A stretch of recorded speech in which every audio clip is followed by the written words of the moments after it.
Hey there everyone, this is Miss Crow, and today I'm going to show y'all what we have been learning in class. So we have been talking about multiples of tens, multiplying numbers by multiples of tens, and generally speaking kids think, oh, it's just like 5 times 10, that's 50.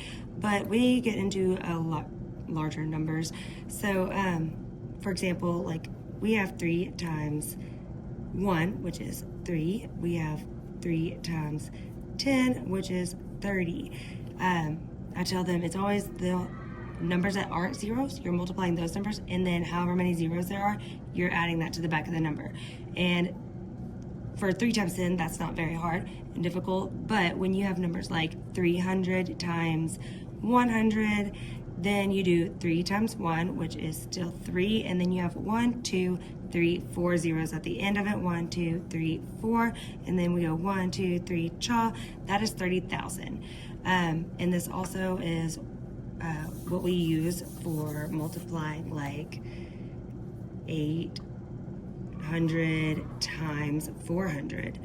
It's the same concept. You still do 8 times 4, which is 32. And then there's 1, 2, 3, 4 zeros behind it. 1, 2, 3, 4, and 1, 2, 3, cha. It's 320,000. So I try to explain to students that it's just the whole number multiplied times itself, just like we've been learning since 3rd grade, but just add the zeros behind the number. Where kids get mixed up is when they have numbers like 205 times 10 or 100, and that's going to be the same thing as 205, because it's still 205 times 1, and then add 2 zeros behind it. Students, for some reason, want to put them in the middle of the number just because there is a number right there. Another one that gets them tricked up is when we have like 8 times 5. Whoops, that's a wonky 5. I'm sorry. 8 times 5, which equals 40. And then we have like 80 times 5, which is still 8 times 5 is 40. And you still have to add that extra zero, 400.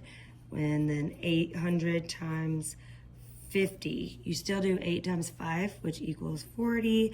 And then there's 1, 2, 3 zeros behind it. 1, 2, 3 zeros. 1, 2, 3 cha. So it's 40,000. This helps students, especially when we get into multiplication. They have to know how to do area models, which when we do an area model, we start with up to a 4-digit number times a 1-digit number. For example, like 456 times 8.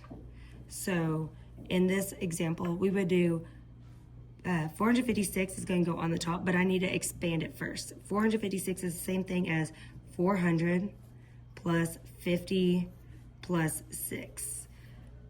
And I tell them, split it up, and then we're doing it times 8. This also helps students with area because we do area length times width.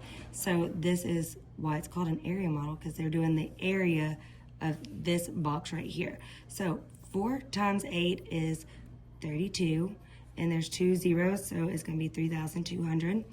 Then you have 8 times 5, which is 40, and there's a 0, so it's 400. Then you do 8 times 6, which is 48. And then you add up all your partial products, which is 3,200 plus 400 plus 48. That's 8 plus 4 plus 6 and 3. So 456 times 8 would be 3,648. This is the first way that I teach multiplication because we have learned how to do expanded form. So this is like a refresher of expanded form.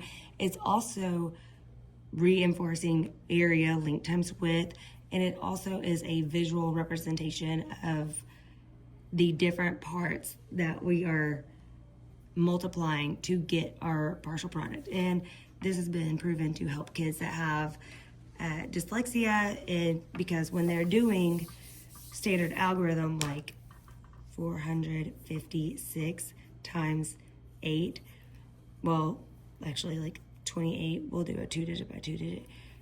when we're finding standard algorithm, or when we're doing standard algorithm, you know, kids go up first. 6 times 8 is 48, carry your 4, and then they go 5 times 8, which is 40 plus the 4, so 44. Sometimes they forget that 0. Sometimes they start doing 2 times 5, or they get mixed up of what number do I do next, which is 6 times 2, 12, carry my 1, and then they do 5 times 2, 10 plus 1 more is 11. They just really kind of get confused when they're doing all the movements. I tell them to make a bow tie. So I try to help them learn the area models. 4 plus 2 is 6, 4 plus 1 is 5, 1 plus nothing. So 56 times 28 equals 1,568. To do a 2-digit by 2-digit, you're making like almost a square area model. The first thing you need to do is you need to expand both of these numbers. You have 50 plus 6, and then you have 20 plus 8. So you're first doing in this box, I tell them slide your finger all the way to the left, that's 50. So you're doing in this box 50 times, and then you're going up 20. So you're doing 5 times 2 is 10, and then you have 2 zeros, so 1, 2, that's 1,000. In this box, again, you're sliding all the way to the left, that's gonna be 6, and then slide all the way up, that's 20, so it's 6 times 20 in this box, so that's 6 times 2 is 12, add a 0, so 120. In this box, you're doing 5, or 50, times, and then slide your finger all the way up, 8, so it's 5 times 8, which is 40, and then add a 0. In this box, you're doing 6 times 8, which is 48. And then you add up all your partial products. You have 1,000 plus 400 plus 120 plus 48. Add up all these numbers. You have 0 plus 0 plus 0 plus 8 is 8. 0 plus 0 plus 2 plus 4 is 6. 0 plus 4 is 4 plus 1 is 5. And 1 plus nothing is 1,568. And I teach them both ways, but this is the first way that I teach just because it has been helpful with students that are unable to remember the pattern of the standard algorithm, plus that 0 that you have to remember to put down. Students sometimes forget to do that. So if your child's coming home and they are doing box method or the area model or calling it partial products, don't worry, it's their teacher. Their teacher taught them how to do that way.